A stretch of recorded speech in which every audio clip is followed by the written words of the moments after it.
Hello students, welcome to my YouTube channel IELTS Command.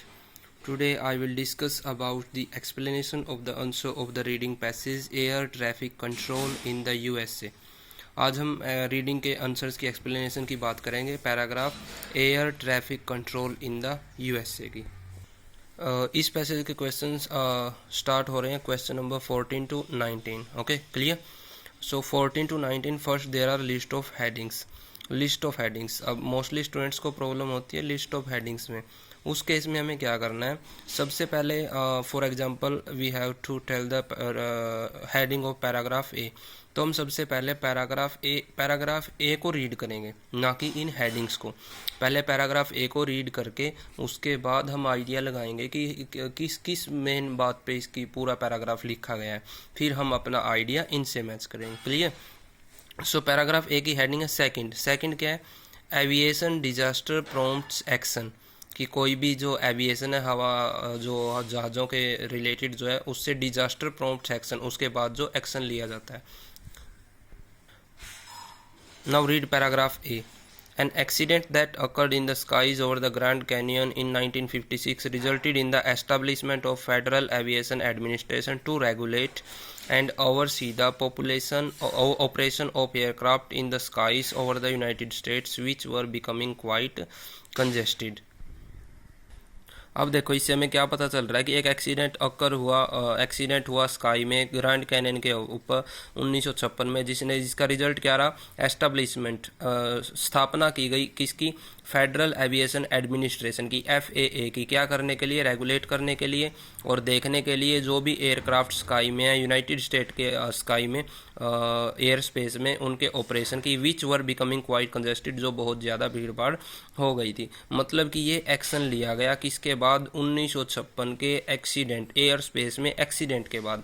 और यही हमारी हेडिंग है क्या, कि एविएशन डिजास्टर प्रॉम्प्ट्स एक्शन, की एविएशन कोई डिजास्टर हो गया, आपदा आ गई, उसके बाद एक्शन लिया गया, तो इसलिए इसकी हेडिंग है पैराग्राफ ए की second.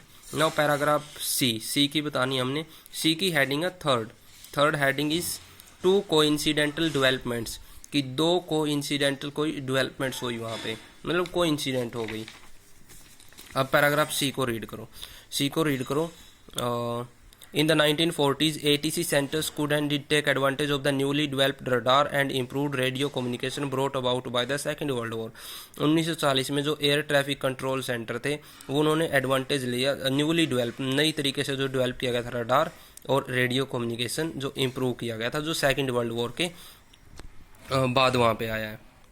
It was only after the creation of the FAA that full-scale regulation of America's airspace took place, and this was fortuitous for the advent of jet engines suddenly in a large number of very fast planes, reducing pilot margins of error and practically demanding some set of rules to keep everyone else. अब देखो coincidental to developments क्या हुई है, FAA की creation के बाद वहाँ पे क्या हुआ है कि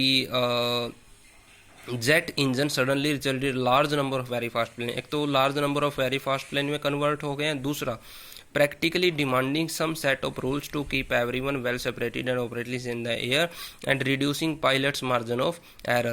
फास्ट प्लेन बन गए हैं, पायलट का जो मार्जिन था एरर का, गलती करने का जो मार्जिन था वो क्या हो गया, कम हो गया। तो ये दो क्या है, टू कोइंसिडेंटल डेवलपमेंट्स, इस पैराग्राफ से हमें पता चल रहा है, इसलिए इसकी हेडिंग हम लिखेंगे third, two coincidental developments. Clear.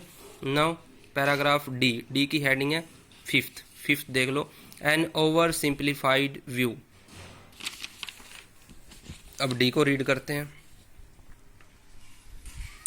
Many people think that ATC consists of a row of controllers sitting in front of their radar screen at the nation's airports, telling arriving, departing traffic what to do. This is a very incomplete part of the picture. Means अब ये हमें एक image create कर रहा है, उसकी एक view बता रहा है कि ज़्यादातर लोग सोचते हैं कि ATC में क्या होती है, रो ऑफ कंट्रोलर होती है जो बैठे होते हैं front of the radar screen पे नेशंस के एयरपोर्ट पे, जो बता रहे हैं अराइविंग और डिपार्टिंग ट्रैफिक को व्हाट टू डू, कि क्या करना है। This is a very incomplete part of the picture.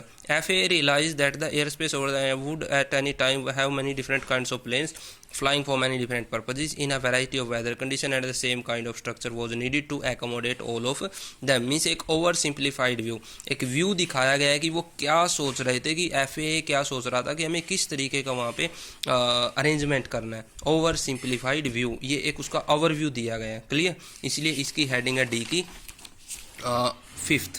Clear. Now paragraph ई की हेडिंग है 4th. What is 4th? Setting altitude zones, कि वो एल्टीट्यूड जोन्स को क्या कर रहे थे, वहाँ पे सेट कर रहे थे. इसको रीड कर लो.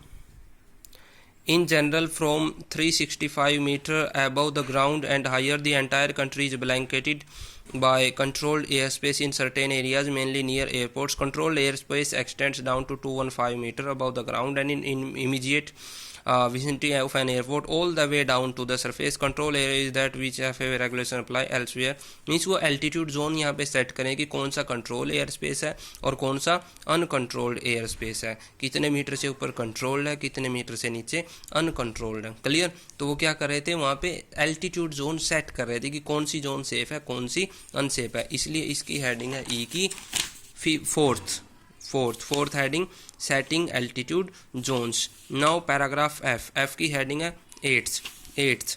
Setting rules to weather condition, की रूल सेट हो रहे थे, रूल को वो सेट कर रहे थे वेदर कंडीशंस, मौसम की कंडीशंस के अकॉर्डिंग. इस बारे में जिक्र वहाँ पे मिलेगा. एफ को रीड कर लेते हैं. The FAA, the two types of operating environments in good meteorological conditions, कि अगर साफ सुथरा मौसम है, flying would be permitted under visual flight rules, VFR के अकॉर्डिंग उसको परमिट किया जाएगा. which suggest a strong reliance on visual cues to maintain an acceptable level of safety. Poor visibility necessitated a set of instrumental flight rule. अब poor visibility है IFR, visual flight rules VFR. अगर अच्छी condition है, means visibility के according, weather के according वो उनको क्या कर रहे हैं, रूल को सेट कर रहे हैं कि अगर अच्छी वहाँ पे विजिबिलिटी है इस रूल से जहाज चलेंगे, पुअर वहाँ पे विजिबिलिटी है इस रूल से जहाज चलेंगे. क्लियर. नाउ पैराग्राफ जी की हेडिंग है 7th. What is 7th?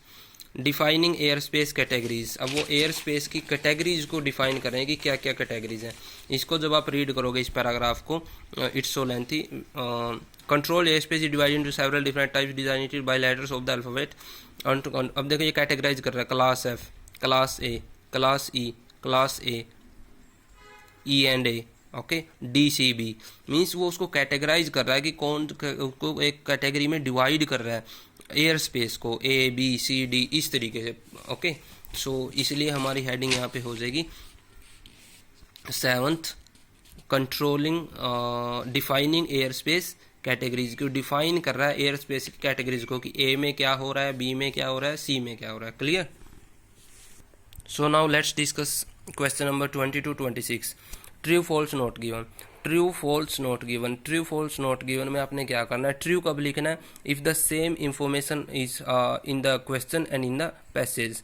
false when there is any contradiction between the information in the question and in the passage. Not given means information is given only in the questions, okay, not in the passage. So true false not given में students को क्या करना है, सबसे पहले important है कि उनको क्वेश्चन समझ में आना चाहिए कि उसने पूछा क्या है.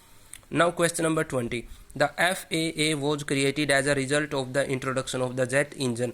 कि जो FAA वो बनाया गया था, क्रिएट किया गया था, वो किसके रिजल्ट के तौर पे क्रिएट किया गया था, जेट इंजन के इंट्रोडक्शन के. बट अभी हमने रीड किया था वो कब क्रिएट किया गया था, तब एक एक्सीडेंट हुआ था 1956 में, इसलिए इसका आंसर है फॉल्स. लोकेशन भी देख लेते हैं. ये रही लोकेशन यहाँ पे कि एक एक्सीडेंट अक्कर हुआ स्काई में ग्रैंड कैनन के ऊपर 1956 में, जिसके रिजल्ट के तौर पे FAA को वहाँ पे क्या किया गया, एस्टेब्लिश किया गया. बट क्वेश्चन में उसने क्या बोला है कि जेट इंजन के इंट्रोडक्शन की वजह से उसको FAA को एस्टेब्लिश किया गया. तो अपोजिट है, कॉन्ट्राडिक्शन है, तो क्या हो जाएगा, फॉल्स. क्योंकि जेट इंजन FAA से पहले भी थे, पहले भी जेट इंजन थे, इसके बाद में वो क्या हो गए, large number of very fast plane इसमें कन्वर्ट हो गए. बट जेट इंजन पहले भी थे, बाद में भी थे, लेकिन इसकी जो एस्टेब्लिशमेंट हुई थी वो हुई थी एक एक्सीडेंट अक्कर होने के बाद 1956 में, इसलिए इसका आंसर है false. Second question. 21. Air traffic control started after the Grand Canyon crash in 1956. कि एयर ट्रैफिक कंट्रोल, ये तो FAA की बात थी, अब है ATC की बात कि ये स्टार्ट हुआ था ग्रैंड कैनन क्रैश के बाद 1956 में। इसका आंसर भी फॉल्स है। इसका देखते हैं क्यों फॉल्स है। इसका बिल्कुल क्लियर हमें बता रखा है बी पैराग्राफ की फर्स्ट लाइन में, rudimentary air traffic control ATC existed का मतलब होता है प्रेजेंट, वो प्रेजेंट था पहले से, well before the Grand Canyon disaster, कि ग्रैंड कैनन डिजास्टर से पहले ही वो एग्जिस्ट था, प्रेजेंट था air traffic control ATC। But they here said that air traffic control start हुआ था after the Grand Canyon crash in 1956। वो कह रहा है कि वो इससे पहले था, तो contradiction, there is a contradiction, so answer is false।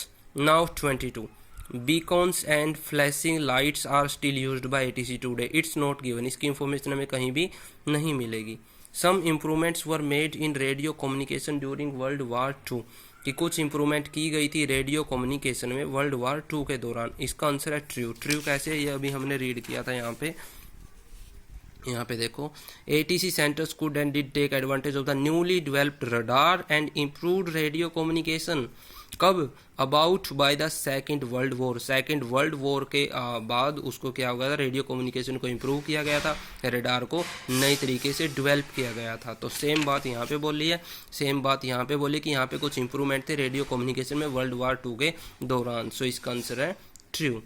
Class F air space is air space which is below 365 meter and not near airports, कि क्लास F का जो एयर स्पेस है वो 365 मीटर से नीचे है और एयरपोर्ट्स के नज़दीक वो नहीं है। इसका आंसर है ट्रू। कैसे है ट्रू, लेट्स सी। अब एक तो चीज़ यहाँ पे देखो, in general from 365 metre above the ground and higher the entire country is blanketed by controlled air space. 365 metre से ऊपर, above the ground and higher, पूरी की पूरी कंट्री ब्लैंकेट ढक दी गई थी किससे, कंट्रोल्ड एयर स्पेस से। मतलब कंट्रोल्ड एयर स्पेस कहाँ पे था, 365 मीटर से ऊपर। एक तो चीज़ यहाँ से क्लियर हो रही है, 365 मीटर से ऊपर क्या था, कंट्रोल्ड एयर स्पेस। और दूसरा, in the immediate vicinity of an airport, जहाँ पे भी एयरपोर्ट नज़दीक था, mainly near airports controlled air space, मतलब एयरपोर्ट्स के नज़दीक भी कंट्रोल एयर स्पेस था, 365 मीटर से ऊपर भी